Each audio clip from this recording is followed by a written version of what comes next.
Bismillahirrahmanirrahim. Innal hamdalillah nahmaduhu wa nasta'inuhu wa nastaghfiruh wa na'udzu billahi min shururi anfusina wa min sayyiati a'malina.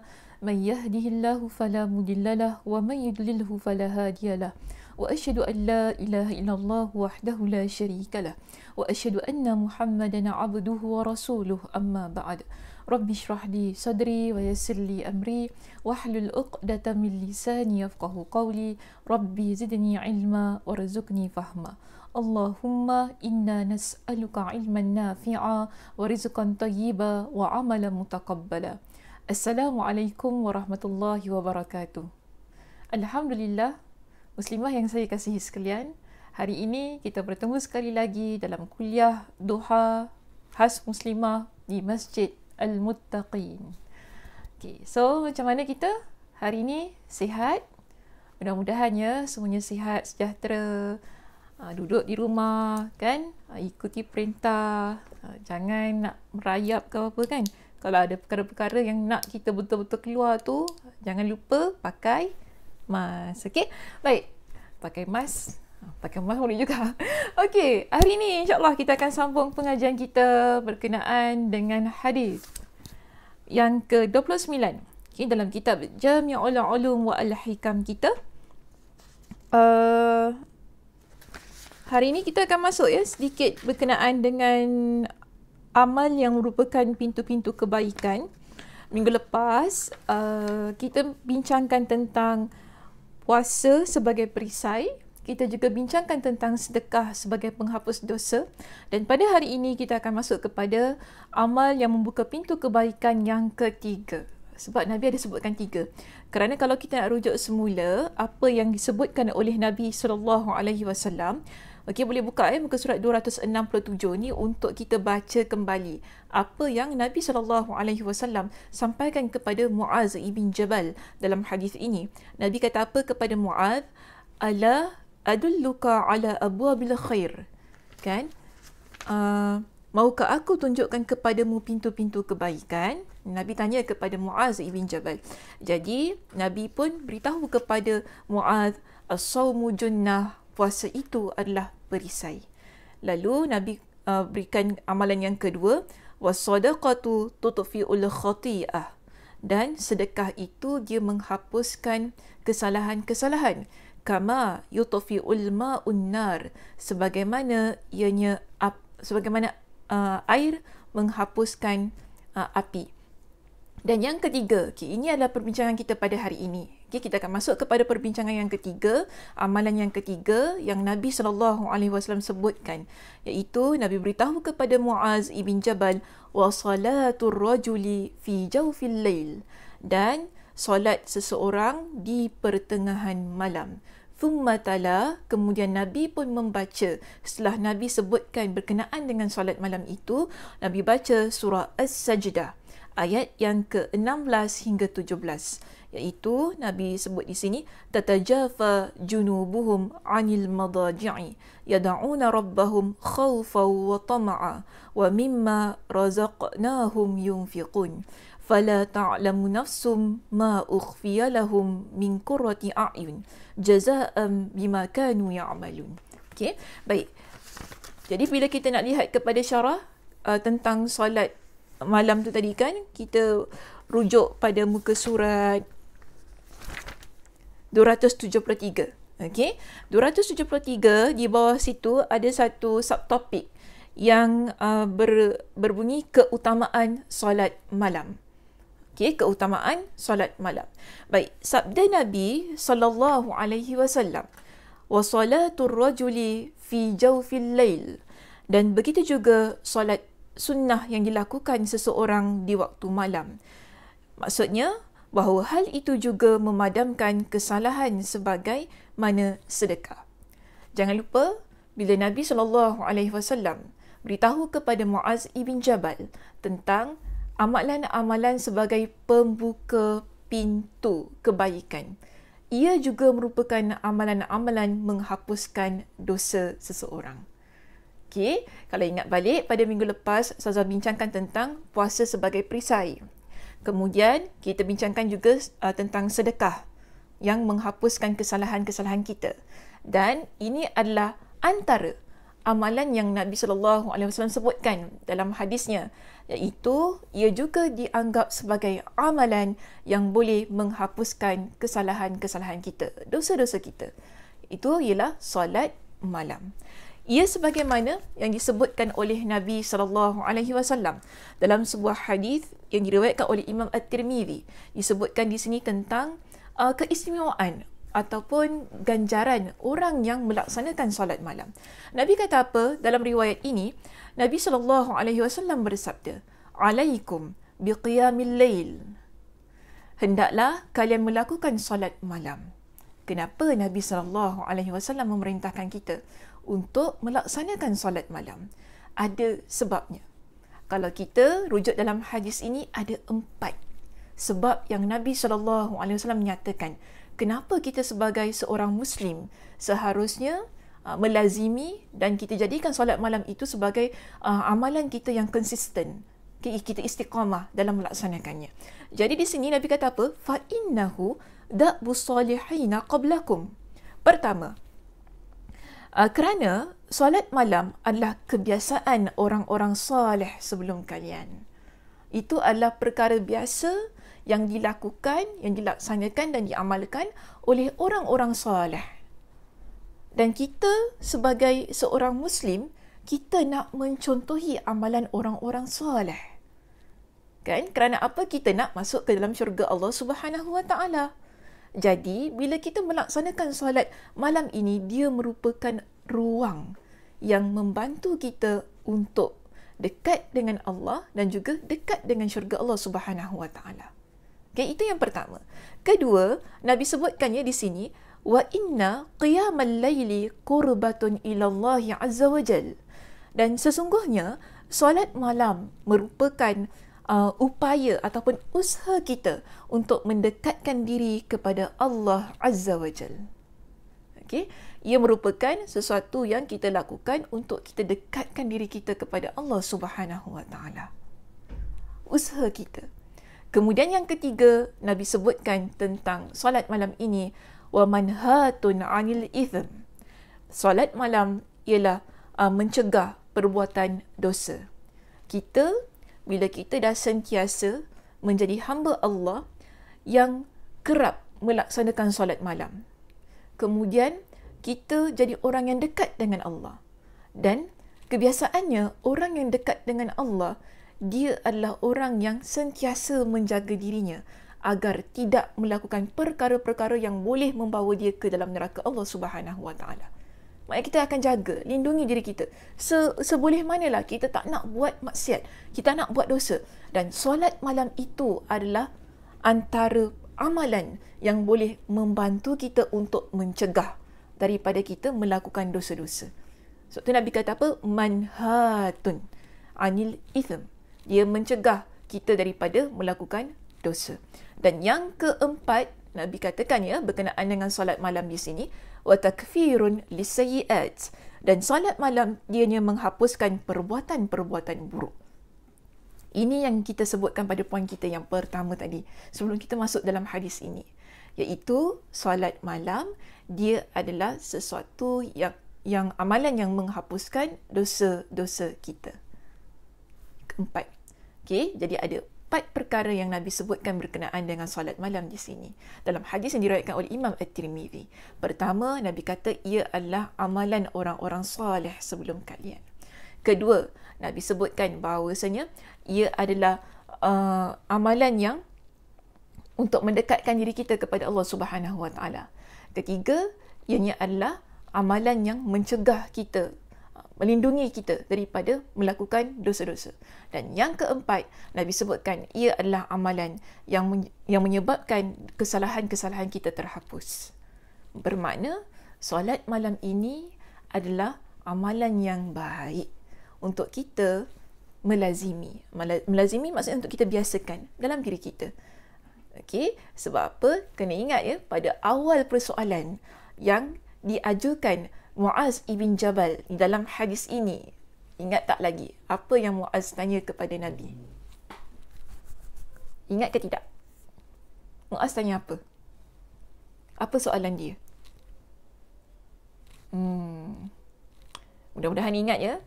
Kalau saya nak ulang balik soalan yang Muaz tanya kepada Nabi, tunjukkanlah kepada aku amalan yang boleh memasukkan aku ke dalam syurga Allah dan menjauhkan aku daripada neraka.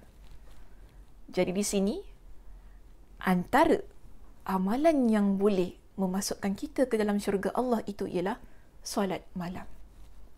Dan menjauhkan kita daripada neraka Allah, itu tadi kan, ialah solat malam juga. Dua-dua. Kita nak dekat dengan syurga Allah, masuk dalam syurga Allah, dan kita juga nak jadi hamba Allah yang jauh daripada syurga Allah. Antara amalannya, selain daripada kita melaksanakan 5 perkara yang kita dah sebutkan pada sesi yang pertama, ketika kita kuliah secara online ini, iaitu menyembah Allah, tidak mensyirikkan Allah, mendirikan solat, puasa di bulan Ramadan, menunaikan zakat, kan? Kemudian kita melaksanakan haji ke Baitullah, 5 perkara. Kemudian kita tambah lagi dengan, ini perkara wajib 5 perkara tu. Kemudian kita tambah lagi, Nabi tambahkan lagi kepada Muaz dengan amalan-amalan yang sunnah, iaitu berpuasa, kan, puasa-puasa sunat. Kita dah bincangkan pada minggu lepas. Kemudian Nabi tambah dengan satu amalan lain, iaitu bersedekah. Dan hari ini kita bincangkan tentang solat malam. Antara tips yang Nabi berikan kepada Muaz. Dan tips itu, ia menjadi amalan kita juga pada hari ini. Okey, baik. Seterusnya kita lihat kepada perbincangan kita di sini, muka surat 274. Jangan ketinggalannya apa yang saya baca. Muka surat 274. Di sini ada pendapat daripada Abdullah ibn Mas'ud radhiyallahu an, yang mana beliau berkata, keutamaan solat sunnah malam dibanding solat sunnah siang hari adalah seperti keutamaan sedekah sembunyi-sembunyi dibanding sedekah terang-terangan. Macam mana tu? Boleh faham? Kita solat malam, kita solat sunat di waktu malam dengan solat sunat di siang hari, menurut kepada pendapat Abdullah ibn Mas'ud radhiyallahu an. Beliau kata apa? Dia umpama kita sedekah di secara terang-terangan. Bila kita solat di siang hari, kan, bila kita solat di malam hari, dia umpama kita sedekah secara sembunyi-sembunyi. Masih ingat lagi tak ayat yang saya baca pada minggu lepas berkenaan dengan sedekah secara terang-terangan dan juga sedekah secara sembunyi-sembunyi? Surah apa? Surah Al-Baqarah, kan? Surah Al-Baqarah ayat 271. Ada dalam buku kita ini, muka surat 273. Kalau siapa yang tak ingat lah, kan, boleh rujuk kembali pada muka surat kita 273, surah Al-Baqarah ayat 271. Allah membezakan amalan sedekah yang dilakukan secara terang-terangan dan juga amalan sedekah yang dilakukan secara sembunyi-sembunyi. Dua-duanya bagus. Dua-duanya boleh. Tak ada masalah. Sama juga kita solat sunat di malam hari, solat sunat di siang hari, dua-duanya bagus, tak ada masalah. Tetapi antara kedua-duanya ada yang lebih baik. Dan kalau kita rujuk pada surah Al-Baqarah ayat 271 tadi, Allah Subhanahu Wa Taala menyatakan, kita sedekah secara sembunyi-sembunyi itu adalah lebih baik. Walaupun sedekah secara terang-terangan tidak menjadi masalah dan itu juga baik. Sama juga bila kita, kalau menurut kepada Abdullah ibn Mas'ud, bila kita solat di di siang hari, ya baik, tak ada masalah. Solat sunat solat sunat di siang hari, tak ada masalah. Itu bagus. Amalan yang mendekatkan diri kita kepada Allah Subhanahu Wa Taala juga. Antara amalan yang boleh mendapatkan kecintaan Allah Subhanahu Wa Taala juga yang kita lakukan. Okey, tapi kalau kita usaha untuk melaksanakan solat malam di malam hari, keutamaannya lebih baik. Sebagaimana orang yang bersedekah secara sembunyi-sembunyi itu tadi. Keutamaan dia di sisi Allah lebih baik. Kualiti ibadahnya itu lebih baik. Tapi tak salah juga, kan, kalau kita nak buat solat sunat di siang hari. Baik, so di sini kita lihat, dan telah disebutkan bahawasanya sedekah secara sembunyi-sembunyi memadamkan kemurkaan Allah. Itu juga ada dalam surah Al-Baqarah ayat 271 tu tadi. Nanti boleh rujuk semula kalau lupa. Memadamkan kemurkaan Tuhan, maka demikian pula solat sunat di malam hari. Dan di sini ada ucapan Muaz radhiyallahu an. Summa tala. So kita nak masuk kepada perbincangan Surah As-Sajdah ayat 16 hingga 17 yang Nabi SAW sebutkan kepada Muaz setelah Nabi SAW menyatakan tentang solat malam seorang lelaki yang boleh membuka pintu-pintu kebaikan kepada diri seseorang Muslim. Dan di sini Nabi SAW ada membacakan kepada kita dengan surah As-Sajdah ayat 16 hingga 17. Itu tatajafa junubuhum 'anil madaji'i yad'una rabbahum khawfa wa tama'a ila akhiri. Itu sampailah ke akhir ayat itu. Yang di sini maksudnya ya, kalau kita nak lihat, kemudian beliau membaca, iaitu Nabi SAW membaca. Lambung mereka jauh dari tempat tidur mereka. Mereka berdoa kepada Tuhan mereka dengan rasa takut dan penuh harap. Maknanya penuh pengharapan. Dan mereka menginfakkan sebahagian dari rezeki yang kami berikan kepada mereka. Maka tidak seorang pun mengetahui apa yang disembunyikannya untuk mereka. Okay, apa yang disembunyikannya untuk mereka, iaitu pelbagai macam nikmat yang menyenangkan hati sebagai balasan terhadap apa yang mereka kerjakan. Ini maksud daripada surah As-Sajdah ayat 16 hingga 17. Baik Muslimah, kalau kita rujuk dalam kitab tafsir Ibn Kathir, kalau siapa yang ada kitab tafsir Ibn Kathir, terjemahannya baik. Kalau dapat dirujuk bagaimana Imam Ibn Kathir beliau mentafsirkan ayat tersebut, supaya kita dapat kefahaman yang lebih mendalam tentang ayat ini. Kenapa Nabi SAW menyertakan bersama ayat ini setelah Nabi SAW ucapkan tentang solat malam seseorang, di solat sunnah seseorang di malam hari itu tadi. Okey, baik. So kalau kita rujuk pada kitab tafsir Ibn Kathir, dijelaskan bahawasanya maksud Allah Subhanahu wa taala dengan tatajafa junubuhum 'anil madaji', kan? Maksudnya di sini ialah mereka suka melaksanakan qiyamul lail, iaitu solat malam, tidak tidur dan tidak membaringkan tubuh di atas katil-katil yang empuk. Maknanya ada beberapa penafsiran tentang maksud tatajafa junubuhum 'anil madaji', iaitu orang yang lambung mereka jauh. Lambung ni tepi sini. Bukan lambung-lambung tu, bukan. Jangan tiba-tiba kan, kat mana hari tu? Di Masjid Asyakirin, tak silap saya. Bila saya tanya lambung tu apa, semua orang kata tak tahu lambung tu apa. Lambung ni sebelah sini. Kita tidur kan mengiring. So kita tidur mengiring. Ini dipanggil sebagai lambung kita. Jadi bila kita tidur dalam keadaan mengiring itu, lambung ni dianggap sebagai bahagian tubuh yang jauh daripada tempat tidur. Maknanya dia adalah orang yang bila malam hari, dia bukan orang yang selesalah dengan tempat tidurnya, tetapi dia adalah orang yang bangkit di malam hari itu tadi demi untuk menunaikan solat kepada Allah. Okay, sebab itu bila kita rujuk dalam kitab tafsir Ibn Kathir, disebutkan begini kepada kita. Maksud daripada orang lambungnya ataupun yang sebelah sini kan jauh, badannya lah jauh daripada katil itu tadi ialah orang yang suka melaksanakan qiyamul lail. Letak itu sebagai pentafsiran yang pertama. Okay, satu, orang yang menjauhkan diri, orang yang melaksanakan qiyamul lail. Okay, mereka yang suka melaksanakan solat malam lah, senang. Satu, saya ulang balik ya.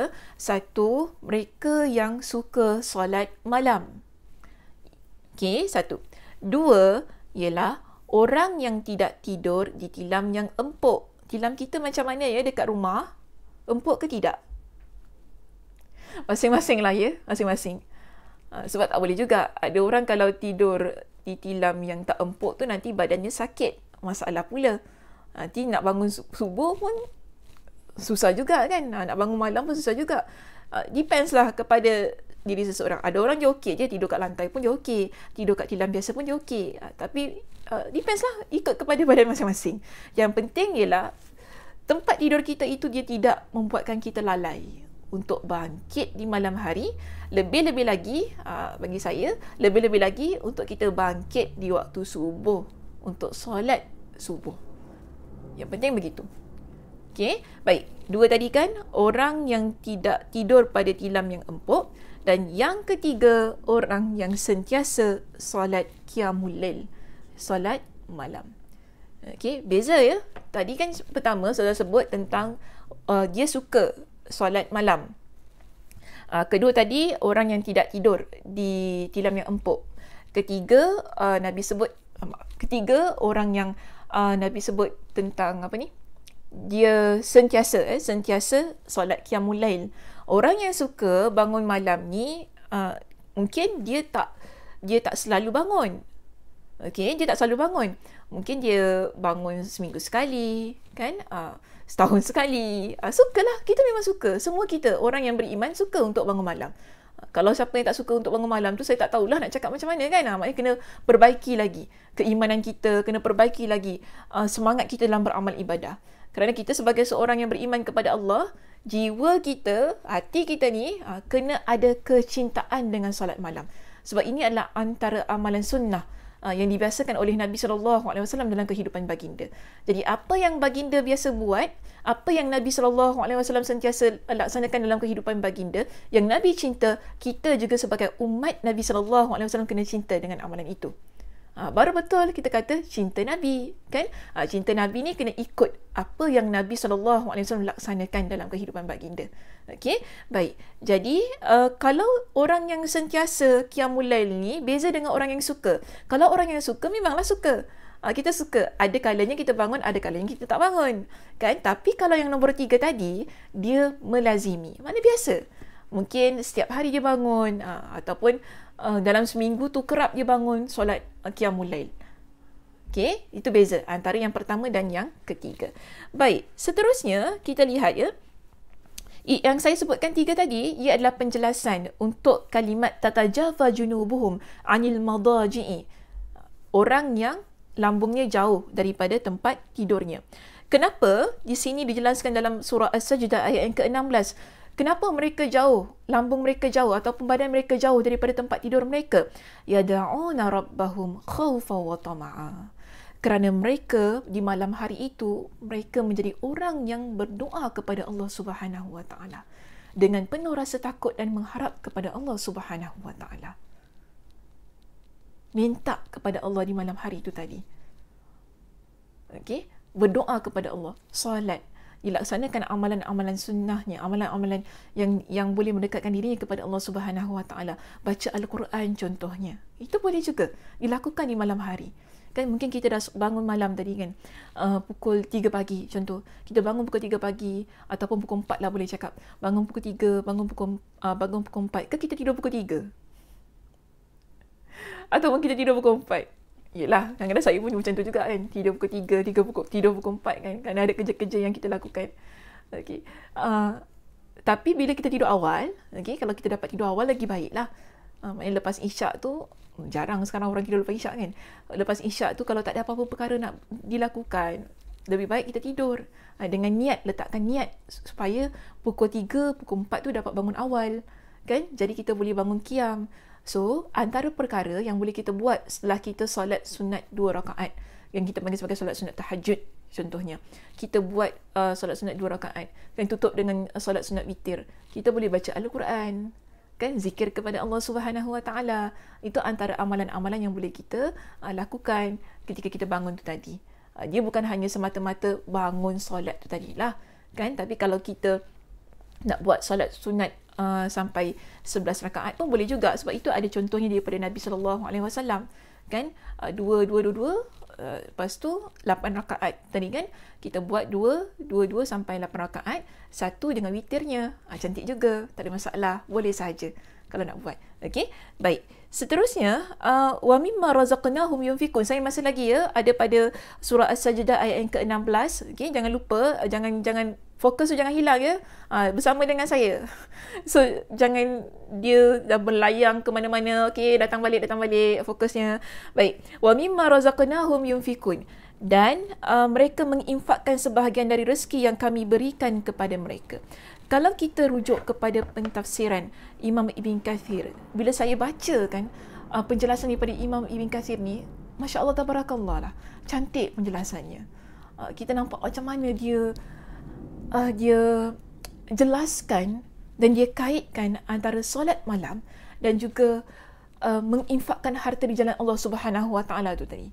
Yang mana dia jelaskan begini ya, orang yang bangun malam, mereka mampu memadukan, maksudnya menggabungkan antara praktik ibadah yang statik, iaitu hanya kembali kemanfaatannya kepada diri sendiri, seperti solat, berdoa dan lain-lainnya.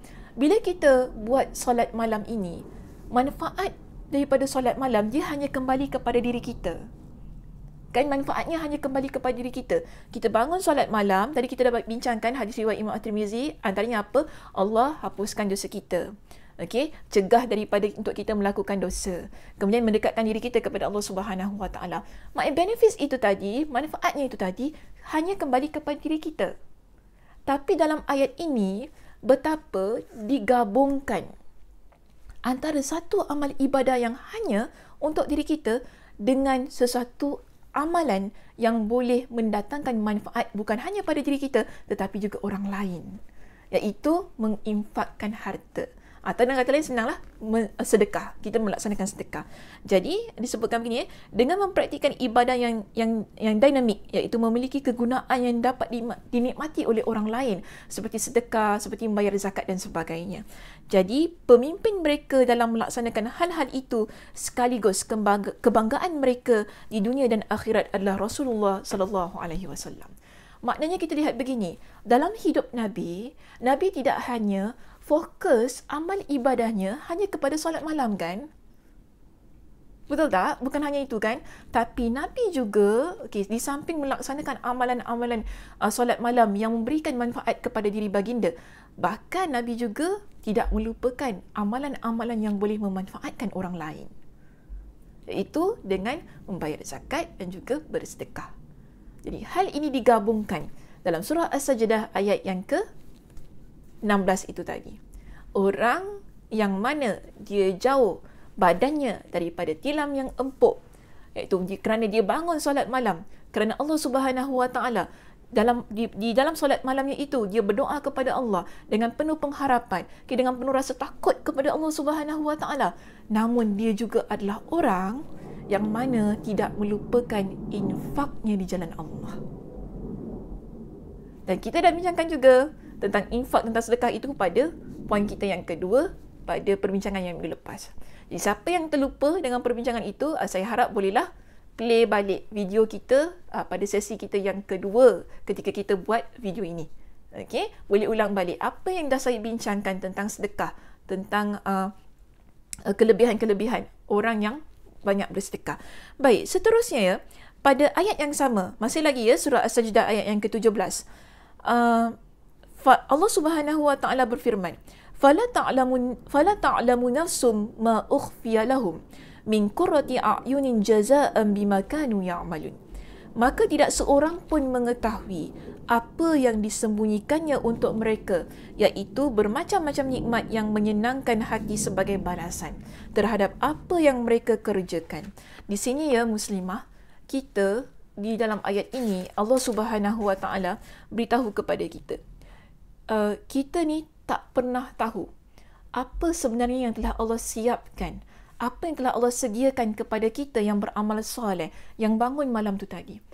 Allah Subhanahu Wa Taala menyembunyikan ganjarannya. Sebagaimana kita solat malam kan, kita sembunyikan ia daripada pengetahuan orang lain. Dalam keadaan kita bangun malam yang mana tidak ada orang lain pun mengetahui kita adalah orang yang bangun malam. Tu amalan ni, bangun malam ni jangan kita gembar-gemburkan kepada orang lain. Sebab ganjarannya besar di sisi Allah Subhanahu Wa Taala, yang mana Allah juga menyembunyikan ganjaran itu daripada pengetahuan kita. Sebab tu Allah kata fala ta'lamun nafs. Satu jiwa pun tak tahu apa yang disediakan untuk dia bagi amalan-amalan yang dilakukan itu tadi. Jadi kita ni kalau dah bangun malam tadi kan, janganlah sibuk-sibuk kita mesej orang kan, kita kau dah bangun ke belum, malam ni aku solat 2 rakaat, kau solat berapa rakaat, tak payahlah kita kan, tak payah kita nak beritahu kepada orang kita ni bangun malam, sia-sia je nanti amalan kita, tak perlu kita beritahu. Kalau kita dah bangun alhamdulillah, Itu menjadi amalan antara kita dengan Allah Subhanahu Wa Taala sahaja. Tak perlu kita nak upload dekat Facebook, tak perlu kita nak letak dekat kita punya IG dan sebagainya. Sudah, kita bangun tu sudah, alhamdulillah. Biar ia menjadi rahsia antara kita dengan Allah Subhanahu Wa Taala. Kalau semua benda kita nak letak dekat Facebook, kita nak letak dekat IG kita, mana ruang yang kita peruntukkan antara kita dengan Allah tu tadi? Tak semua perkara perlu kita beritahu kepada orang lain. Terutamanya dalam amal ibadah kita ni, ada perkara-perkara yang tak perlu kita kongsikan dengan orang lain tentang amal ibadah. Dan antaranya ialah solat malam kita. Tak perlu. Okay, jadikan ia adalah amalan antara kita dengan Allah Subhanahu Wa Taala yang eksklusif antara kita dengan Allah Subhanahu Wa Taala. Kerana apa? Ganjaran yang Allah sediakan bagi orang yang solat malam ini, dia juga eksklusif antara Allah dengan hamba itu tadi. Sebab begini ya, kalau kita rujuk dalam hadis yang diriwayatkan oleh Imam Al-Bukhari, Nabi SAW ada bersabda tentang hal ini. Nabi kata apa? Ini adalah hadis qudsi. Nabi sebutkan di sini, Nabi kata apa? Qala Allah Ta'ala, Allah Subhanahu Wa Ta'ala berfirman, a'dadtu li'ibadiyas salihin ma la aynun ra'at wala udhunun sami'at wala khatara ala qalbi basharin. Nabi kata apa? Allah Subhanahu Wa Ta'ala berfirman, aku sediakan untuk hamba-hambaku yang saleh dengan kenikmatan syurga yang mana Allah kata ma la aynun ra'at, tidak ada mata yang pernah melihat, wala udhunun sami'at, yang mana juga tidak pernah telinga ni mendengar tentang kenikmatan itu, wala khatara ala qalbi basharin, dan belum pernah dibayangkan oleh benak manusia. Tak pernah terdetik pun dalam pemikiran kita, dalam pandangan mata kita, dalam pendengaran kita, dalam hati kita, bagaimana tentang keadaan ataupun ganjaran yang Allah Subhanahu Wa Taala telah persiapkan untuk kita. Kenikmatan syurga itu. Tak pernah. Tak ada orang pernah melihat, tak ada orang pernah mendengar tentang hal itu. Jadi ini janji Allah Subhanahu Wa Taala kepada orang-orang yang saleh, yang beramal saleh. Dan apa kata Abu Hurairah ketika dia meriwayatkan hadis ini, iaitu iqra'u in syi'tum. Abu Hurairah pun jelaskan tentang apa yang disebutkan oleh Nabi sallallahu alaihi wasallam, Nabi sallallahu alaihi wasallam itu tadi dengan surah As-Sajdah ayat yang ke-17 itu tadi. Yang ini fala ta'lamu nafsum ma ukhfiya lahum min qurrati a'yun, sampailah ke akhir ayat itu. Jadi ini ganjaran yang Allah berikan kepada orang yang melaksanakan solat malam. Tidak ada di kalangan kita yang mengetahui bagaimana bentuk ganjaran itu. Dia merupakan rahsia antara Allah Subhanahu Wa Taala dengan kita, dan sebagaimana solat malam itu juga menjadi rahsia. Hanya eksklusif antara kita dengan Allah Subhanahu Wa Taala. Okey, baik, terus ya kita masuk kepada perenggan yang berikutnya. Di sini terus masuk kepada perenggan yang terakhir ya, pada muka surat 274. Kalau siapa yang dah hilang fokus ke apa kan, dah tak tahu pergi mana tu kan, balik-balik semula pada kitab kita. Baik, muka surat 274. Hal itu kerana Allah memuji orang-orang yang lambung, iaitu badan mereka jauh dari tempat tidur untuk berdoa kepadanya. Maka itu meliputi mencakup setiap orang yang tidak tidur di malam hari untuk berzikir, mengingat dan menyebut Allah dan berdoa kepadanya. Juga di sini dimasukkan antara orang yang dikatakan tatajafa junubuhum itu tadi. Kalau mengikut kepada penjelasan daripada Imam Ibn Rajab Al-Hanbali dalam kitabnya ini, dia kata apa? Itu juga termasuk orang-orang yang melaksanakan solat sunnah antara maghrib dan isyak. Begitu juga orang yang menunggu solat isyak di mana dia tidak tertidur hingga terlebih dahulu melaksanakannya, padahal sangat memerlukan tidur kerana dia penat bekerja seharian. Baik, juga memaksa diri untuk tidak tidur demi melaksanakan sesuatu yang fardu. Boleh juga kita masukkan di dalam maksud tatajafa junubuhum itu tadi. Baik, terus ya, saya nak lompat kepada paragraf berikutnya selepas paragraf tadilah tentang hadis tu. Tak apalah, nanti boleh baca sendiri. Saya nak terus masuk di sini berkenaan dengan, termasuk juga di dalamnya, kalau jumpa paragrafnya yang kedua pada muka surat 275. Termasuk juga di dalamnya orang yang tidur, lalu bangun dari tidurnya di malam hari untuk solat tahajud. Okey, itu termasuk juga orang yang tatajafa junubuhum itu tadi yang dimaksudkan oleh Nabi SAW dalam surah As-Sajdah ayat yang ke-16. Termasuk di dalamnya juga orang yang tidur. Kita tadi saya dah sebutkan lepas Isyak, kalau kita ni tak ada apa-apa perkara yang nak dilaksanakan, tidur itu lebih baik. Supaya apa? Kita dapat bangun di malam hari untuk kita laksanakan solat sunat tahajud. Itu lebih afdal, lebih baik. Okey, dan disebutkan di sini, dan inilah solat sunnah yang paling utama secara mutlak. Itu adalah solat sunat kita yang paling utama, yang lebih besar ganjarannya daripada yang lain. Dan dikatakan juga di sini terus masuk kepada paragraf yang terakhir di bawah situ, kedua yang terakhir, tentang wasalatul rajuli fi jawfil lail. Sabda Nabi SAW, wasalatul rajuli fi jawfil lail, dan begitu juga solat sunnah yang dilakukan seseorang di waktu tengah malam. Ini menyebutkan tentang waktu yang paling utama untuk solat tahajud di malam hari, iaitu tengah malam. Waktu yang mana kita panggil ia sebagai waktu yang Allah Subhanahu Wa Taala kabulkan doa kita. Jadi terbaik kita solat malam tu di pertengahan malam, antara kita boleh kata dalam pukul 3 sampailah waktu solat subuh. Kan? Sebab tu banyak kali juga saya pesan dalam kebanyakan kuliah saya, kita ni kalau dapat bangun subuh awal, setengah jam ataupun 1 jam sebelum masuk waktu subuh tu kan, kerana apa? Rebut peluang untuk melaksanakan solat sunat tahajud, tutup dengan solat sunat witir. Kalau dapat baca Al-Quran sedikit, cantik tu, cantik amalannya. Kalau kata tak boleh nak bangun pukul 3 pagi tu lah kan, setengah jam tu sebelum subuh bangunlah. Kalau setengah jam ni lah kita nak cuci muka, ambil wudu, gosok gigi ke apa kan, mungkin takut terlepas pula waktunya, kerana orang perempuan ni lambat pula kan, dia macam-macam benda yang nak buat dalam toilet tu. So maknanya letaklah 1 jam sebelum kan, letak 1 jam sebelum, maknanya persiapkan diri kita untuk solat sunat tahajud tu tadi kan, bersihkan diri dan sebagainya. Cantik. Kalau tak boleh nak bangun pukul 3 pagi ataupun 2 pagi, tak boleh bangun kan, memanglah mungkin rasa macam awal sangat solat 3 pagi tu. Okey, kalau kita kata awal sangat, maknanya sebelum masuk waktu subuh kita usaha untuk bangun. Okey, cantik tu. Maknanya kepribadian kita kalau betul-betul kita buat, Masya Allah, tabarakallah, saya kata, dia merupakan satu bentuk penghubung diri kita dengan Allah Subhanahu Wa Taala, yang kita nak dekatkan diri kita dengan Allah tu memang kuat. Sebab tu saya kata, kita ni kalau ada banyak masalah dalam hidup kita, bangun solat tahajud. Kita ni kalau ada banyak benda yang kita nak minta dengan Allah, bangun solat tahajud. Jangan kita tinggalkan. Sebab itu adalah waktu yang mana doa Allah angkat, yang kita panjatkan kepada Allah, yang Allah angkat doa tu.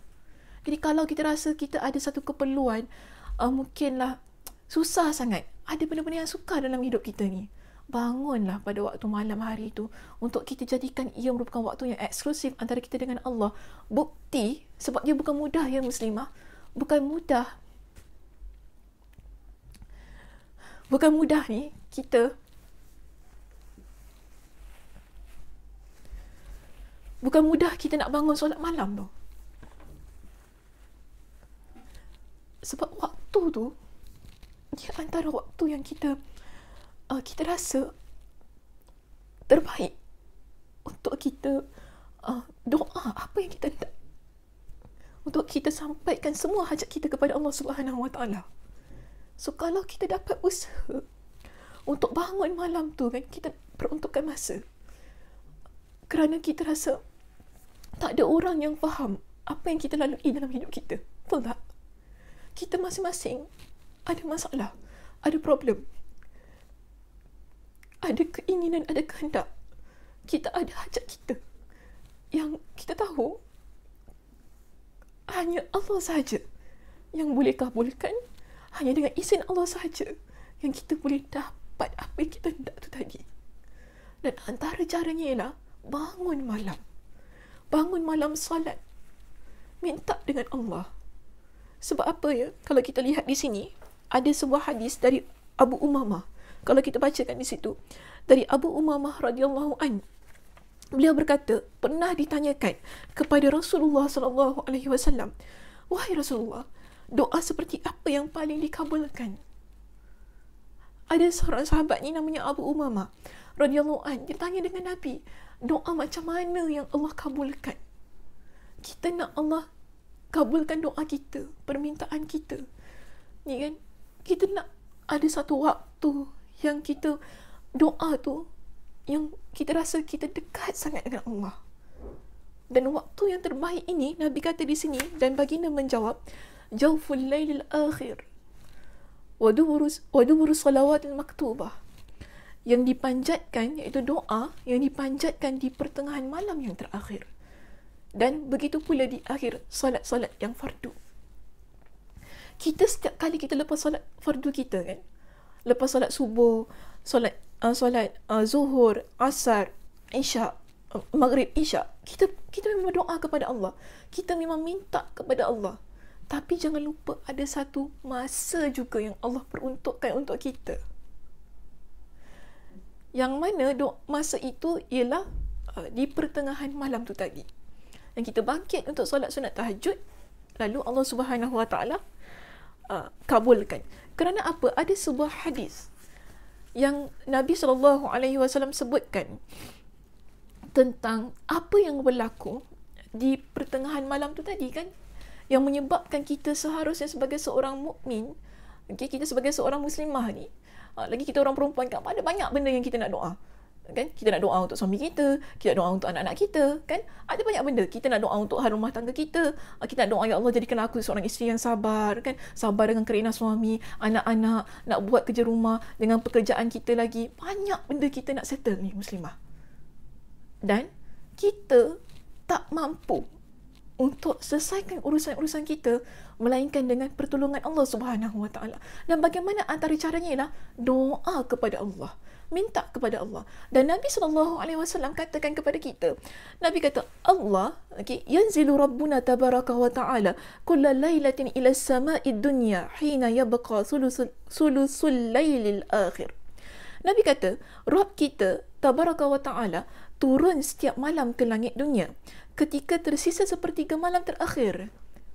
Waktu sepertiga malam terakhir itu, Allah Subhanahu Wa Taala lihat apa yang kita buat dan bagaimana kesungguhan kita nak doa kepada Allah, bagaimana kesungguhan kita nak minta dengan Allah apa yang kita inginkan itu tadi.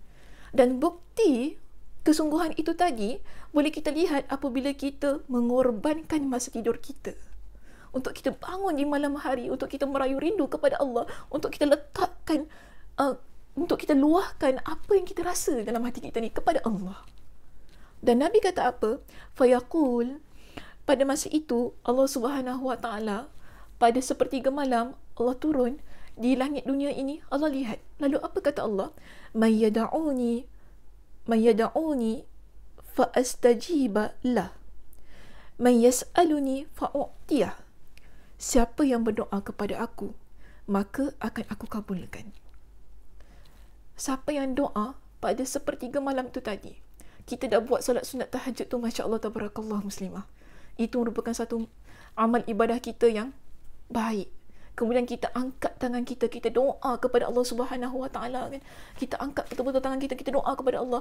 Kita minta apa yang kita inginkan dengan penuh keikhlasan, dengan penuh pengharapan, Sebab itu dalam surah As-Sajdah ayat yang ke-16 tu tadi, Allah kata apa? Yad'una rabbahum khaufan wa tama'a. Mereka berdoa kepada Allah dengan penuh rasa takut dan penuh rasa harap. Bila Allah lihat keadaan kita yang sedemikian, kita korbankan waktu tidur kita, kemudian kita bangun sungguh-sungguh minta kepada Allah. Allah kata, siapa yang doa kepada aku pada malam itu, akan aku kabulkan. Wa man yas'aluni, dan siapa yang memohon, siapa yang minta kepada aku, maka akan aku perkenankan. Akan aku berikan kepada dia. Kita mintalah apa saja kepada Allah, Allah akan berikan kepada kita. Dan juga Allah kata, man yastaghfiruni fa'aghfiralah. Siapa yang minta ampun kepada aku, maka akan aku ampuni dia. justru masa sepertiga malam yang kita bangun untuk solat sunat malam tu tadi, qiyamul lail, dia merupakan masa yang begitu baik sekali. Masa yang kita tak boleh bandingkan dengan masa-masa yang lain. Sebab itu Nabi letakkan ia sebagai antara amalan pembuka pintu-pintu kebaikan. Jadi rebutlah peluang ini. Usahalah muslimah untuk buat yang terbaik. Amalan yang terbaik ini, yang bila kita buat, kita buka banyak pintu kebaikan. Apa pintu kebaikan yang lain? Kita bangun malam, Allah Subhanahu Wa Taala kan, kita jadi orang yang dekatkan diri kita kepada Allah. Ini pintu kebaikan. Kita jadi orang yang dapat mencegah diri kita daripada perkara dosa. Itu kebaikan. Kita jadi orang yang Allah Subhanahu Wa Taala hapuskan dosanya. Itu pintu kebaikan. Dan jangan lupa, orang yang bangun malam dan dia mengangkat tangannya, doa kepada Allah dengan penuh pengharapan, dengan penuh khasyah, khauf, takut kepada Allah. Allah kata apa? Akan aku kabulkan doanya, akan aku berikan permintaannya, dan akan aku ampunkan dosa-dosanya. Hingga di sini saja muslimah untuk hari ini. InsyaAllah kita jumpa pada minggu hadapan di sesi yang lain untuk kita membincangkan apa yang disebutkan oleh Nabi SAW seterusnya kepada Muaz ibn Jabal. Sebab hadisnya panjang lagi. Okay, ada lagi 2 perenggan untuk kita bincangkan syarahnya, supaya kita dapat amalkan dan kita hayati hadis ini, dan ianya menjadi satu bekal yang boleh kita bawa sepanjang hayat kita. Itu sahaja. InsyaAllah jangan lupa ya, minggu depan kita dah masuk bulan Ramadan. So bersedialah ya, nak cakap apa, selamat menyambut bulan Ramadan, boleh ke? Mudah-mudahannya boleh. Okay, mudah-mudahan ia menjadi Ramadan kita yang terbaik untuk tahun ini. Walaupun banyak perkara yang tak dapat kita lakukan, antaranya solat tarawih di masjid dan sebagainya. Okay, tapi tak mengapalah. Yang penting amal kebaikan dan amal soleh itu dapat kita teruskan. Okey, baik, hingga di sini saja muslimah yang saya kasihi. Saya tutup dengan sampai dah tersasul dah. Saya tutup dengan tasbih kafarah. Subhanakallahumma wa bihamdika asyhadu an la ilaha illa anta astaghfiruka wa atubu ilaik. Assalamualaikum warahmatullahi wabarakatuh.